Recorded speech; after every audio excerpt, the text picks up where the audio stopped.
Hi, and welcome back to Sailing Zephyr. After 3.5 years of sailing, we have finally made it to the east coast of the US. Join us as we make the 1,000 nautical mile journey from Fort Lauderdale to Annapolis. If you would like to support our journey, a great way is by clicking the subscribe button. Enjoy the video, guys! Well, as Nat said, we're going to try and sail some of the ICW. We're motor sailing at the moment because we're just waiting for the wind to fill in a bit more. But the first part that we did from Charleston, where we got in, all the way here to Georgetown, was apparently quite renowned for being very shallow, very narrow, lots of bends, a bit tricky with some obstacles and stuff like that. Yeah, look at this, we got the Dodger down.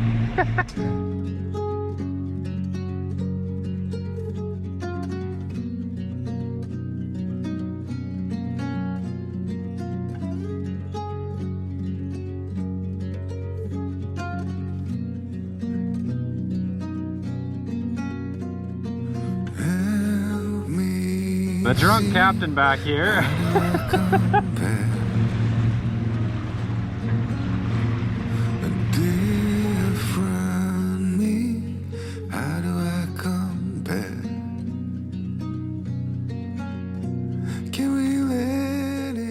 The first part of our journey this week will take us all the way from Georgetown, North Carolina to Calabash without leaving the ICW.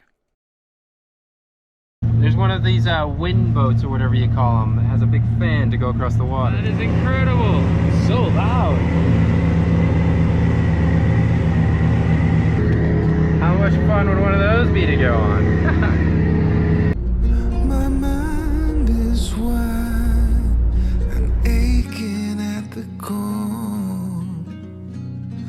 Do we ever learn before it's too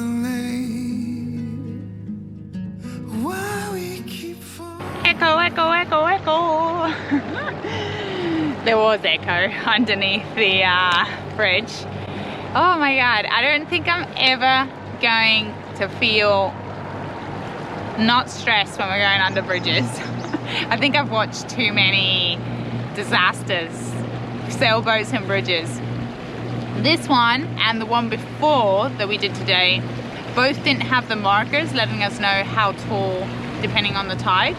So I guess we were kind of nervous really for both. But yeah, it's still nerve-wracking as anything because you just, I don't know, it's always that feeling like, oh my god. The one before this was actually the closest our mast has ever come to the bridge. Nothing happened, the antenna didn't even hit, but it was definitely the closest that we've been. This one we had plenty of space actually. Alright guys, we will continue down the ICW. This is absolutely stunning.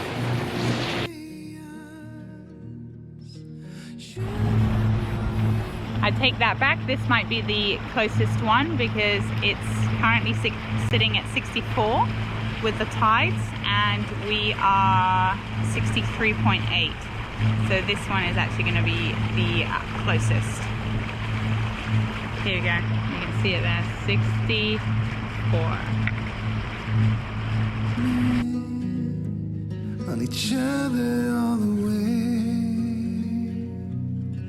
Why we keep waiting for you. Well, that was close. Now the next one is opening up. The swing bridge. There we go.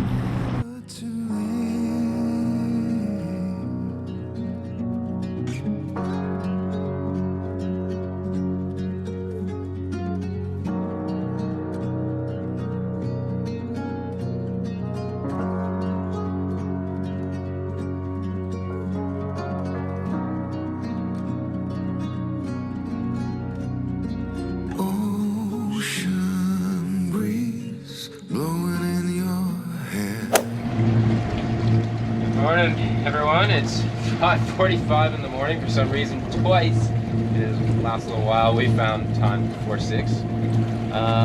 we are leaving the Calabash Inlet, and we're actually going to go out and we're going to sail the 27 nautical miles to Cape Fear Inlet. I know, what a horrible name for an inlet. And then from there, we're going to move up towards Surf City, and that's where we'll wait for the wind event to pass. So yeah, there we go. Oh, it's so much better because you can see. Yeah.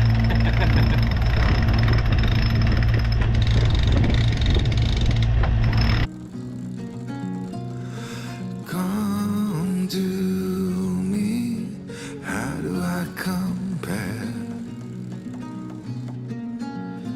'Cause this is our chance, the one we waited for. If you take my lead, it's you that I adore. Why don't we go high and trust in foolish hearts? It's why we keep falling through air. Well, today has been pretty horrible, really. Should have just motored up the ICW. We came out, didn't get the wind that we were forecast. We had 7 knots. Should have had 11, 13, 11 knots minimum, but we should have had, you know, 12, 13. The seas were way more east than what they should have been. So we just couldn't keep wind in the sails. Every time the like these short, violent waves would just pitch us, spill the wind. Sails were just slamming.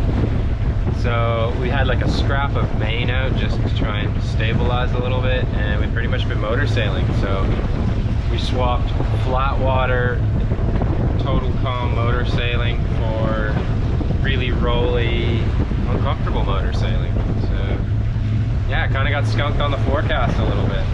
The wind has literally just picked up now, of course, when we need to enter the cut. So we're entering here at Cape Fear Inlet at Southport.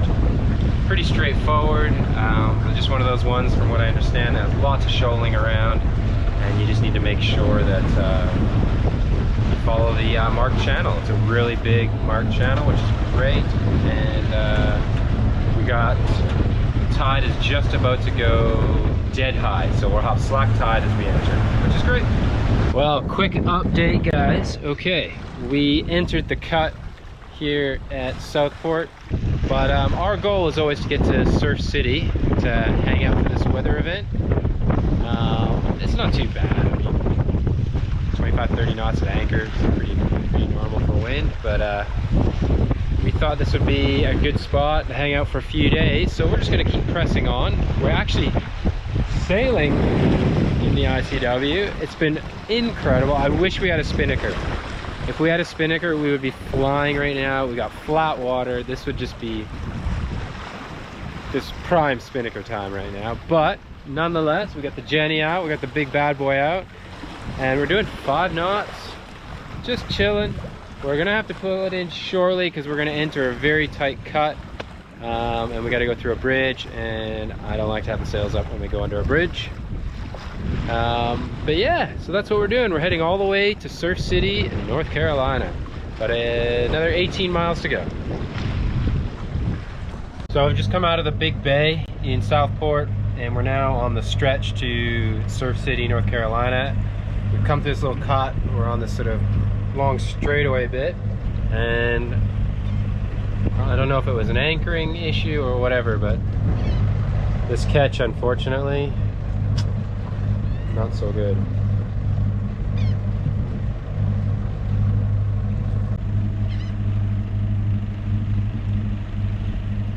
Yeah, it's hard to say how long that's been sitting. I mean, all the sails have been stripped, but Dolphins, right by the way. you know, there's still, all the instruments are there and stuff, so I don't know. It's always sad to see a boat on its side like that. Anyways, Nat has made this badass bolognese. Thanks, babe. So I'm gonna chow down. So when they say boaters are really thrifty, that's a true thing, because for us to not spend any extra cash, we decided to walk 4K to Lidl, which is a very cheap supermarket. It's the cheapest one. There was actually supermarkets that were way closer that we could have gone to, but way more expensive. So we walked all the way to Lidl, 4K, and 4K back with all the stuff, just to not pay Uber, $7 Uber, right? That's all it would have cost us. But we were like, no. And then we also wanted the exercise. So we were like, look, we spend so much time on the boat, not doing any leg exercises or really walking at all. Let's take the opportunity to walk the 8K and do some very cheap grocery shopping. So we tend to do that quite a lot, don't we? I don't think we never take taxis, ever. Very rarely. Well, if anything, we'll take the bus to save money. Yeah, so anybody that thinks that we have a ton of cash and we just splash around in taxi and all that, no, the amount of walking that we have done just to save a few dollars on groceries over the last 3 years. Groceries and fuel. We've actually walked around with jerry cans to go and get fuel, because normally if you fuel up at the marina, it's way more expensive than fueling up at the normal car ones, you know, so for travelers like us that live on a really finite budget, like if you go back and watch some of our earlier episodes where we talk about how much we spend per month, I think it was, we try to live by a budget of 500 US a month. There's no room for taxis and things like that. So nothing like that. We do everything we can. So not all of us are super rich boating people out there. So no, definitely not. No, we our patrons keep us going. Show us your back sweat. Oh yeah, I don't know how bad it is now. It's not as bad because, well, it's pretty bad, but it's not as bad as it was. The shoulders. You actually had like straps where. Did I? Yeah, because each of us had one of these bad boys on. And then we had a bag each of this for 4K on the way back. Yeah. So it's okay. Not bad. It's a good walk though. It was a good walk. I mean, Wrightsville, where we are in North Carolina, is beautiful. I mean, if we had to go walking, this is the place. Exactly. Yeah. So it's good. We got lots of fruit. Oh my gosh. More fruit. And we're just trying to figure out where we're going to put all the rest of the stuff, right? Yeah, we've done pretty good. Fridge is feeling pretty full. Oh no, you didn't put the chocolate in.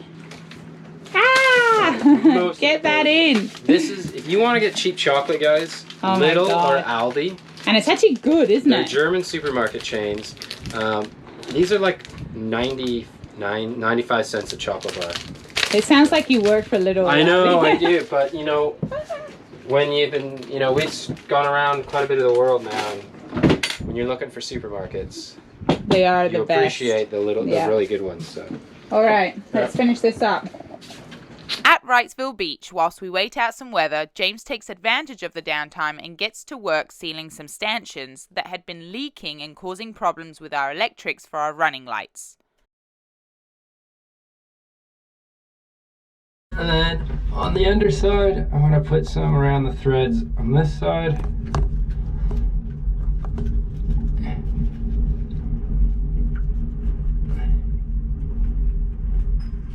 And I'll push that up. And then all I'll do is just cinch that down. The butyl tape kind of squishes out. That's it, we're done. We should be leaving. It's way too rough out at sea. Da da da da da da da. Oh, there's the white. James has found the marker. Yes. Well done. The short snapper. Makes you start to go a bit crazy. You go loopy, don't you? You go loopy. While we keep calling.